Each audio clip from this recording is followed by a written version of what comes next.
Muito bem, pessoal, voltamos então para falar de eficácia e aplicabilidade das normas constitucionais. Lá nos Estados Unidos, um sujeito chamado Thomas Coley desenvolveu uma teoria de que existiam na Constituição normas que eram autoexecutáveis e normas que eram não autoexecutáveis. O que significa isso? Significa que existiam normas na Constituição americana que, pela sua própria previsão, já eram aplicáveis e produziam todos os efeitos na vida concreta, na sociedade, no cotidiano das pessoas, e outras normas que não, que dependiam de uma complementação. Elas estavam previstas na Constituição, mas dependiam de uma complementação. Uma complementação infraconstitucional, por uma lei infraconstitucional. Esta divisão de autoexecutáveis e não autoexecutáveis foi trazida para o Brasil por Rui Barbosa, que também identificou na Constituição da época a presença de normas na Constituição que produziam todos os efeitos e eram aplicáveis aos casos concretos, e outras normas que não, que dependiam de uma complementação,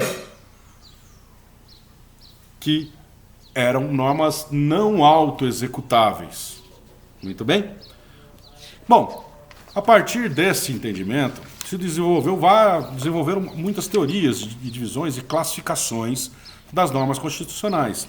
Então, o que se faz com isso? Divide-se para se estudar, classifica-se para se estudar melhor as normas constitucionais. E aí, dentre as várias classificações que surgiram, uma ganhou maior notoriedade, que é a do professor José Afonso da Silva. Tem um doutrinador, que chama Rodrigo Padilha, que ele diz o seguinte: eficácia da norma é a aptidão que ela tem para produzir efeitos. Aplicabilidade da norma é a aptidão para produzir efeitos a um fato concreto. Então, eficácia, aptidão para produzir efeitos. Aplicabilidade, aptidão para produzir efeitos a um determinado caso concreto, ou a casos concretos. Então, com base nisso, Rodrigo Padilha é um doutrinador muito mais recente, mas com este entendimento, com esta lógica que o Rodrigo Padilha melhor definiu, o professor José Afonso da Silva, que é o mentor desta classificação, dividiu as normas constitucionais. Ele dividiu, primeiramente, normas constitucionais de aplicabilidade imediata e normas constitucionais de aplicabilidade mediata. Ele diz o seguinte: olha, as normas de aplicabilidade imediata, elas não dependem de uma lei infraconstitucional para serem aplicadas aos casos concretos, né? E as normas constitucionais de aplicabilidade imediata, elas dependem de uma lei infraconstitucional que vai fazer a mediação entre o que está na Constituição e os casos concretos, e a aplicação à realidade social, né? Então, normas de aplicabilidade imediata já produzem todos os seus efeitos e se aplicam aos casos concretos. E aquelas de aplicabilidade imediata não, né? Então, e aí ele dividiu assim: dentro daquelas de aplicabilidade imediata, que produzem todos os seus efeitos, ele fez uma divisão. Ele falou o seguinte: olha, existem aquelas de eficácia plena e aquelas de eficácia contida. Lembram que eficácia é a aptidão de produzir efeitos e aplicabilidade a aptidão de produzir efeitos aos casos concretos, né? Toda lei, toda norma, mesmo que ela dependa de uma lei infraconstitucional, ela produz efeitos. Por que ela produz efeitos? Porque, por exemplo, quando ela foi criada pelo Poder Constituinte originário, ela rompeu o ordenamento anterior. Ela exige que as leis infraconstitucionais sigam o que ela determina sob pena de serem consideradas inconstitucionais. Então elas produzem efeitos, ainda que elas dependam muito de uma lei infraconstitucional, né? Ainda que elas dependam de uma lei infraconstitucional para terem aplicabilidade a um caso concreto. E nós devemos lembrar que há um princípio da máxima eficácia das normas constitucionais. Que as normas constitucionais devem ser sempre interpretadas de maneira que elas tenham a maior eficácia possível. Tá? Então, o professor José Afonso da Silva diz o seguinte: olha, nós temos dentro daquela de aplicabilidade imediata, nós temos a de eficácia plena e a de eficácia contida. Esse nome contida não revela exatamente o que quer dizer. Eu já vou explicar. Eficácia plena. Bom, as normas de eficácia plena, elas têm aplicabilidade direta, imediata, integral e são aptas, portanto, a produzir todos os seus efeitos. Ela não depende de norma nenhuma infraconstitucional. As de eficácia contida também, exatamente da mesma forma, ó, tem aplicabilidade direta, imediata, integral e são aptas a produzir todos os efeitos. Todos os seus efeitos. Qual que é a diferença, então? A diferença é que a primeira, não há previsão da possibilidade do legislador infraconstitucional restringir o seu alcance, né? Vamos pegar os exemplos aqui. Vamos lá para o artigo 5º, ó. Então, nós estamos aqui, ó, artigo 5º. Ninguém será submetido a tortura nem a tratamento desumano ou degradante. Precisa de uma norma infraconstitucional para regulamentar isso aqui? Não, tá na cara, ó. Ninguém será submetido a tortura ou tratamento desumano ou degradante. Existe até uma lei infraconstitucional definindo os crimes de tortura, tá? Mas não precisa, né? Ela é auto-aplicável, ela tem eficácia plena, direta, imediata, aplicabilidade integral e é apta a produzir todos os seus efeitos. Agora vamos a um exemplo no artigo 5º também, inciso 13. Olha só. É livre o exercício de qualquer trabalho, ofício ou profissão, atendidas as qualificações profissionais que a lei estabelecer. O que está dizendo aqui? É livre o exercício de qualquer trabalho, ofício ou profissão. Isso aqui tem aplicabilidade direta, imediata, integral e produz todos os seus efeitos. Mas, olha só, atendidas as qualificações profissionais que a lei estabelecer. O legislador infraconstitucional pode restringir o direito ao livre exercício de qualquer trabalho, ofício ou profissão, né? Então ela tem as mesmas qualidades da norma de aplicabilidade imediata e eficácia plena, só que esta de eficácia contida, o legislador infraconstitucional pode contê-la, conter o seu alcance, restringir.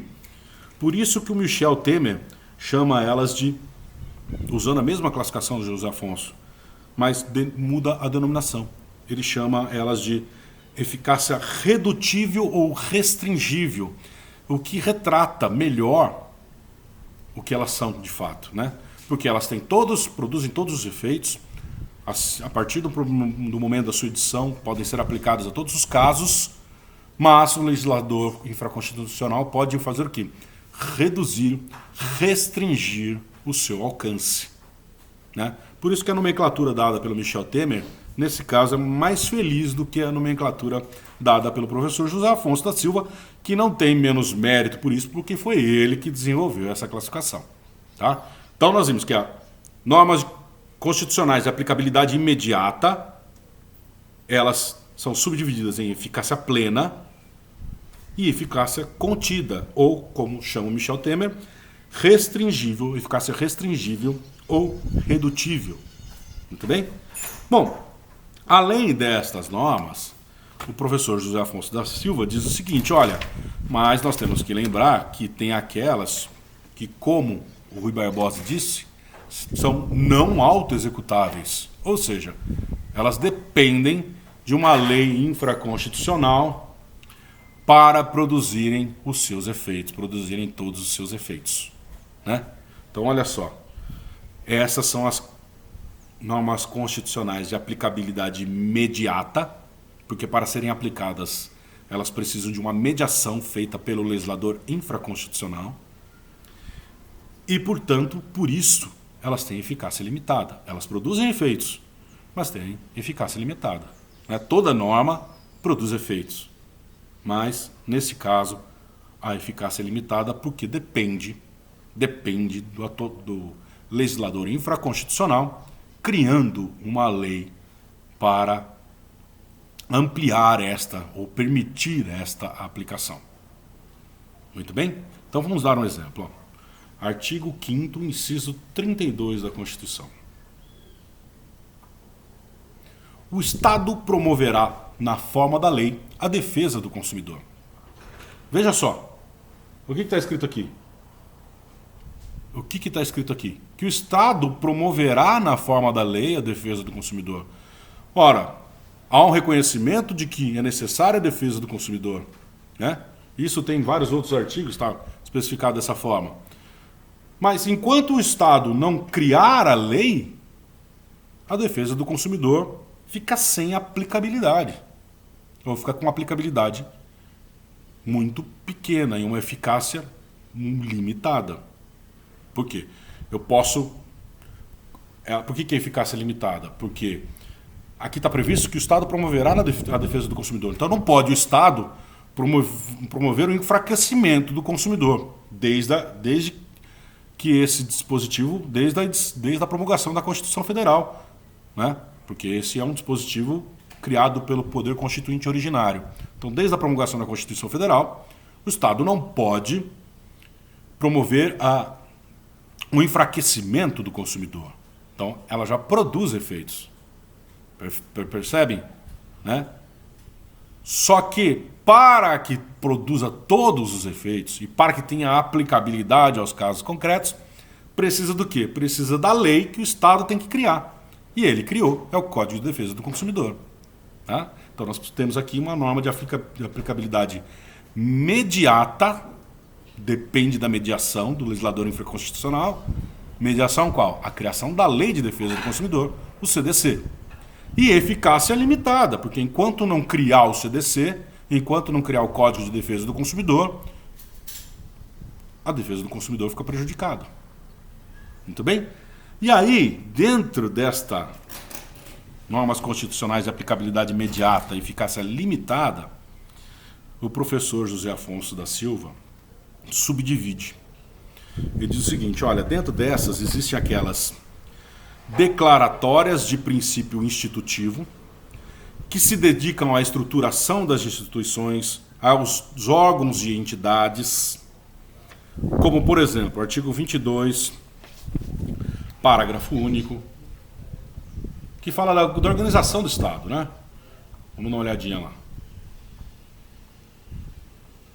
Parágrafo único, o artigo 22, traz as competências privativas da União, né? O que compete à União legislar privativamente.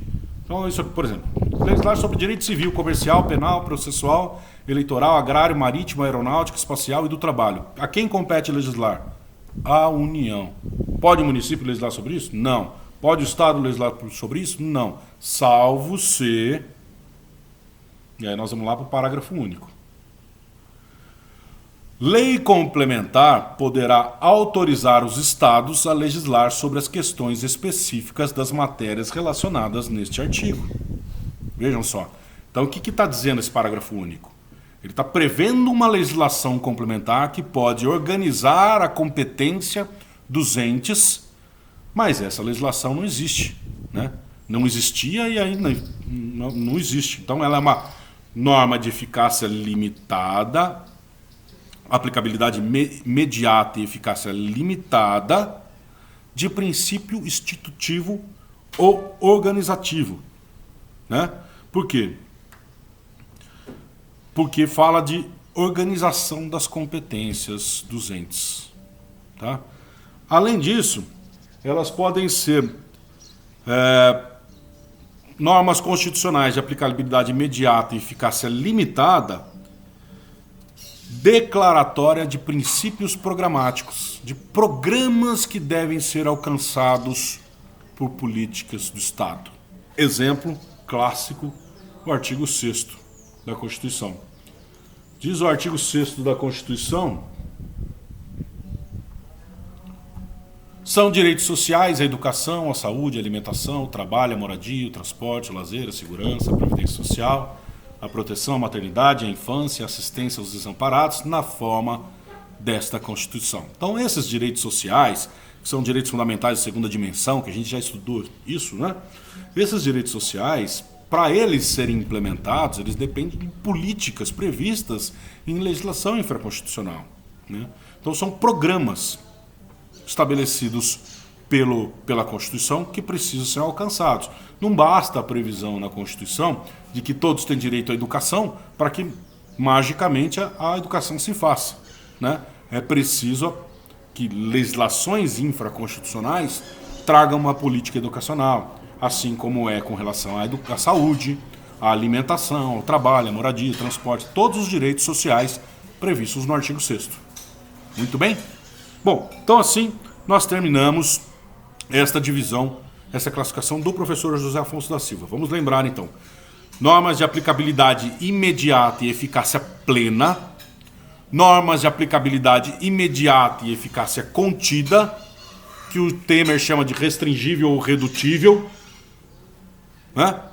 E normas de aplicabilidade imediata e eficácia limitada, que dependem de uma complementação de legislação e se subdividem em princípios organizativos ou institutivos, que são aquelas que falam da organização, da atribuição de competências, e de princípios programáticos que estabelecem programas a serem alcançados pelo Estado, tá? Nós voltamos no próximo bloco para terminar o estudo destas normas de eficácia, o estudo da eficácia e aplicabilidade das normas constitucionais, com a classificação de mais 2 doutrinadores, tá bom?